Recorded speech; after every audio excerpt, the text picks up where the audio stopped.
አካባቢውን በማረጋጋትና ዋስትና በመስጠት ስም ነዋሪው እንዲዘናጋ በማድረጋቸው ምክንያት ህዝቡ ለከፍተኛ ጥቃት ተጋልጧል በማለት አንድ የአካባቢው ምንጭ በስልክ ተናግረዋል። በአንድ ሌሊት በአርሲ በግፍ የተገደሉ ኦርቶዶክሳውያን ቁጥር ከ40 በላይ የሆነ ነው።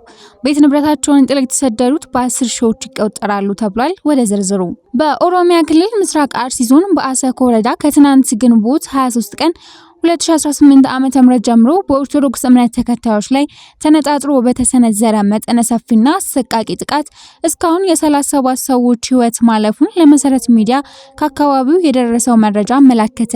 በጥቃቱ በአሰኮ ወረዳ በሚገኙት በጠለታ ገብርኤልና በኩፍቴና መድኃኔዓለም አካባቢዎች ከፍተኛ ውድመትና ዘረፋ መድረሱ የታወቀ ሲሆን ሁለት ታሪካዊ አብያተ ክርስቲያናትን ጨምሮ 234 መኖሪያ ቤቶች ሙሉ በሙሉ በቃጠሎ መውደማቸውን ከአካባቢው በቀጥታ የተገኘው መረጃ ያሳያል።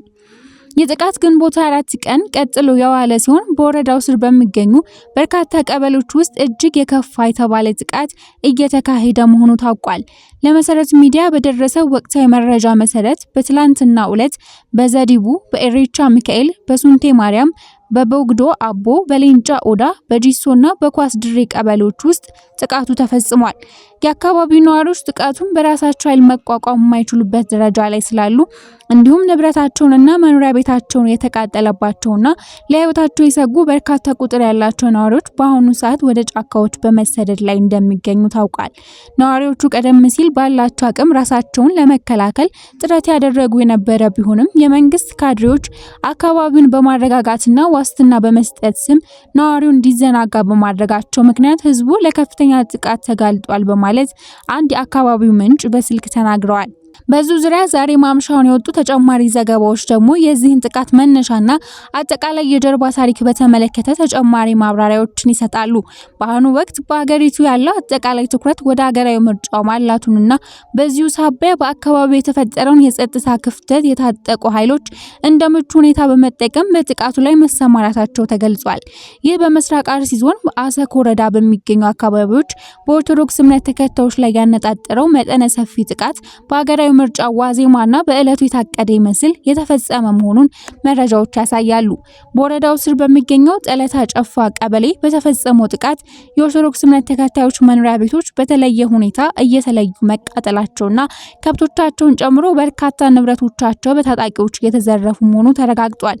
በዚህም የተነሳ ነዋሪዎቹ አካባቢያቸውን ሙሉ በሙሉ ለቀው ሱንቴ ወደሚባል ስፍራ ለመሰደድ ተገደዋል። በተመሳሳይ ሁኔታ በዚህ ወረዳ በሚገኘው ካራ ኩፍቴና ቀበሌ የነዋሪዎች ቤቶች በተጠናከረ ሁኔታ እየተቃጠሉ በመሆኑ ህዝቡ የመድኃኔዓለምን ታቦት በክብር ይዞ ህይወቱን ለማዳንና ቅዱሳን ንዋያተ ቅዱሳቱን ከቃጠሎ ለመታደግ ወደ ሱንቴ አካባቢ መሸሹ ታውቋል። የጥቃት በሰው ህይወትና በንብረት ላይ ብቻ ሳይሆን በታሪካዊ የሃይማኖት ተቋማት ላይም ያነጣጠረ እንደነበር የተረጋገጠ ሲሆን ከ101 ዓመታት በላይ የአካባቢው ማህበረሰብ ታሪካዊ መለያ ሆኖ የቆየው የጠለታ ጨፋ ቅዱስ ገብርኤል ቤተክርስቲያን ሙሉ በሙሉ በቃጠሎ ወድሟል ተብሏል። ከዚህም በተጨማሪ የካራ ኩፍቴና መድኃኔዓለም ቤተክርስቲያን ንብረት የሆኑ ልዩ ልዩ የአገልግሎት መስጫ ክፍሎች፣ የእንግዳ ማረፊያዎችና ልዩ ልዩ ህንጻዎችን በተመሳሳይ ሁኔታ በእሳት እንዲጋዩና እንዲወድሙ መደረጋቸው ተሰምቷል። ይህ በተደጋጋሚ ጊዜያት መሰል አሰቃቂ ጥቃቶች እንደሚፈጸሙበት የሚነገረው የምስራቅ አርሲ አካባቢ አሁንም በሀገራዊ ምርጫ ዋዜማና በእለቱ መጠነ ሰፊ የጥቃት ሰለባ መሆኑ የአካባቢውን ማህበረሰብ እጅግ አሳዝኗል። ነዋሪዎቹ በአሁኑ ሰዓት በጫካዎቹ ተጠልለው የሚገኙ ሲሆን ለህይወታቸውና ለቀሪው ንብረታቸው ምንም አይነት የጸጥታ ከለላ እንደሌላቸው በመግለጽ ላይ ይገኛሉ። ድምጽ ሁኑን እባካችሁ በማለት ለመሰረት ሚዲያ ድምጻቸውንና ምሬታቸውን ያስተላለፉት የአካባቢው ተወላጆች መንግስትና የሚመለከታቸው የፌዴራል የክልል የጸጥታ አካላት በአስቸኳይ ጣልቃ በመግባት ይህንን እየተካሄደ ያለውን ደም አፋሳሽ ጥቃትና መፈናቀል እንዲያስቆሙ ለተፈናቀለውና በጫካ ውስጥ ለሚገኘው አቅመ ቢስ ህዝብም አስቸኳይ የሰላምና የሰብአዊ ድጋፍ እንዲቀርብ ጥሪያቸውን አቅርበዋል።